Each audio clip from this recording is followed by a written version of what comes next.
mistreatment of African Americans. Since the beginning of the founding of the country, the first slave ships arrived here in 1619. That's the year before the Pilgrims came from England to settle Massachusetts Bay Colony, where I live now. And you think about our Civil War fought over slavery. Our greatest, I think, American of the last 100 years is Martin Luther King Jr. He fought battles, peaceful, nonviolent battles, because, of course, you know his idol, his spiritual idol was Mahatma Gandhi. Yes. He modeled his movement after the Gandhi movement to liberate India from British rule, the peaceful nonviolence. King led us to become a better country. We elected an African-American president, Barack Obama, a man I deeply respect. And yet you see race come back now.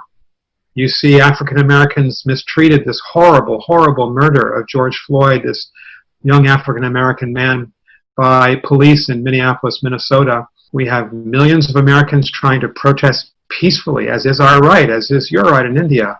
And yet the president treats them all like terrorists. In many ways, India and the United States share many, many traits.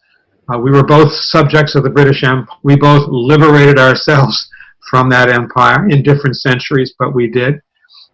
You are this, I've always admired India. I've always admired the multiracial, multi-religious aspect of Indian society. And so countries sometimes have to go through a discussion and a political debate about who are we? At the core, what kind of nation are we? We're an immigrant nation. We're a tolerant nation. I mean, I think the thing we share, and I think why our partnership works, is because we are tolerant systems. You mentioned that you're an immigrant nation. We are a very, very tolerant nation. Our DNA is supposed to be tolerant. We're supposed to accept new ideas. We're supposed to be open. But the surprising thing is that that open DNA is sort of disappeared. I mean, I say this with sadness that I don't see that level of tolerance that I used to see. I don't see it in the United States, and I don't see it in India. I think you've identified a central issue, at least for the United States.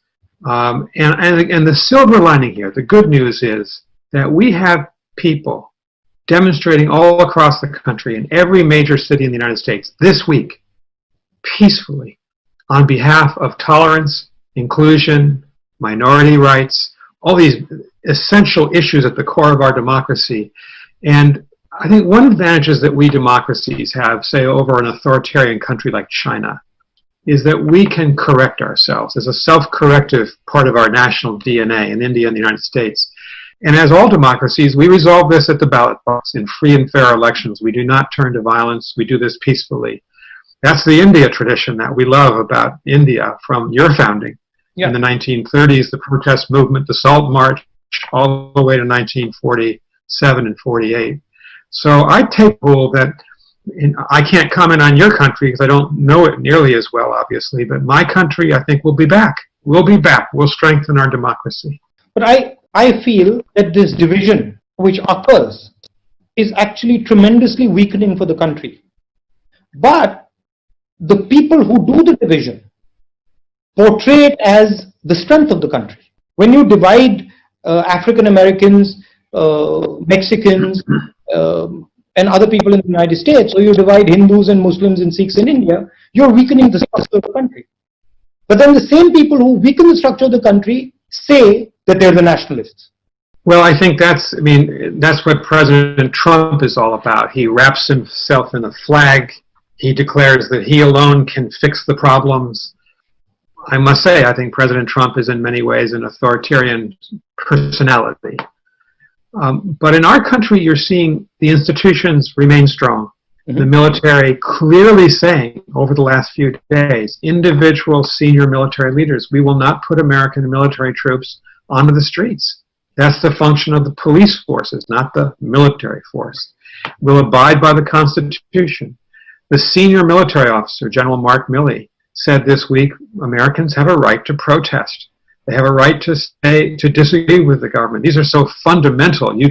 It's extraordinary we have to even debate these. So we're back to debating first principles. But again, I do see strengths, that democracies go through trials.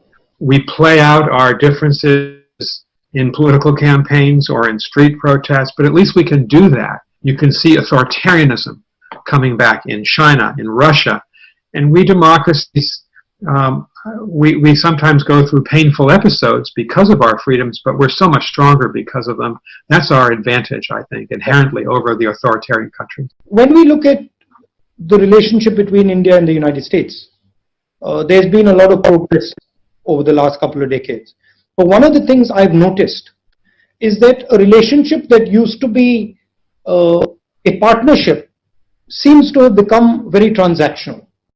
It's become episodic and transactional, and then a relationship that used to be very broad, education, defense, healthcare, multiple fronts, has sort of focused down mainly on defense. I mean, what do you think about where the relationship between India and the United States is going?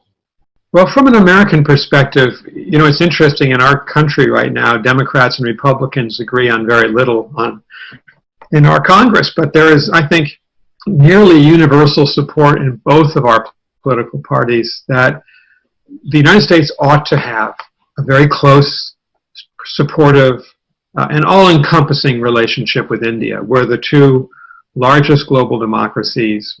I would argue we're the two most important global democracies. The secret weapon in the relationship, I'm sure you'll agree, has been the Indian-American community. It's an extraordinary community in the United States. You know, they started out, lots of engineers and scientists staying on in the 1970s and 80s, becoming doctors in our hospitals. We now have, as you know, senior political leaders in Congress, in state governors, senators who are Indian American. We have Indian Americans in every facet of life. Some of our major tech companies in California, our CEOs are Indian Americans. So I think there's been a maturation of that community, and it's a profound bridge between the two countries. So I'm very hopeful that the U.S. and India, our societies, not just our governments, but our society, very close, intertwined, integrated. And that's a great strength if you think that one of the challenges we face is the coming power of authoritarian countries. I mentioned two before, China and Russia. We never want to fight. We don't want war. But we want to preserve our way of life, and we want to preserve our positions in the world. And that's why I think so much of our relationship is so important between our two countries for that reason. I think the Indian American community is a real asset for us and an asset for you. So it's a joint asset, and it's a good bridge to have. How does one think about that going forward? Well, I think that to mention something you said before, Rahul, our military relationship